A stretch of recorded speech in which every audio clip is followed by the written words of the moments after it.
તો આજે ટોપ સ્ટોક્સ પર નજર કરીએ તો સૌથી પહેલાં જ્યાં જીએસટી દરની અંદર ઘટાડો આવી શકે છે એવી કંપનીઓમાં આજે ઘણી બધી જગ્યા પર તેજી છે. એમાં સૌથી વધારે ફાયદો ઓટો સ્ટોક્સને જોવા મળી રહ્યો છે. આજે હીરો મોટો, બજાજ ઓટો, ટીવીએસ જેવા ટુ વ્હીલર તો ખરા જ, પરંતુ મારુતિ અને હ્યુન્ડાઈ જેવી નાની કાર બનાવનારી કંપનીઓમાં પણ સારી તેજી જોવા મળી રહી છે. આ ઉપરાંત ખાસ કરીને એસી પરનો જીએસટી ઘટી શકે છે, એને પગલે તમને વોલ્ટાસ છે, બ્લુ સ્ટાર છે, એમ્બર એન્ટરપ્રાઇઝ છે, આ બધામાં એક સારી તેજી જોવા મળી રહી છે.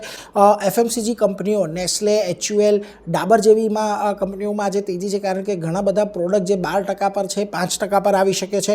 હેલ્થ ઇન્સ્યોરન્સની અંદર ઘટાડો આવવાની શક્યતા છે, એને પગલે star health, Niva Bupa, ICICI Lombard, New India Insurance જેવી કંપનીઓમાં આજે તેજી જોવા મળી રહી છે. આ ઉપરાંત તમને ફૂટવેરના માં પણ એક ઘટાડો આવતો જોવા મળી શકે છે જીએસટીમાં. એટલે બાટા, મેટ્રો, રિલેક્સો જેવા કાઉન્ટર છે કે જ્યાં આગળ આજે તમને તેજી આવી રહી છે. પરિણામની વાત કરી લઈએ તો આઇનોક્સ વિન્ડ પરિણામ બાદ તેજીમાં છે. વોડાફોન આઈડિયાના પણ પરિણામ બાદ તેજી જોવા મળી રહી છે. તો ખાસ કરીને ગ્લેનમાર્ક પરિણામ બાદ ઘટી રહ્યો છે. આ ઉપરાંત તમને એસએનપીનું રેટિંગ અપગ્રેડ કર્યા બાદ એલએનટી ફાઇનાન્સ, બજાજ ફાઇનાન્સમાં પણ સારી તેજી જોવા મળી રહી છે.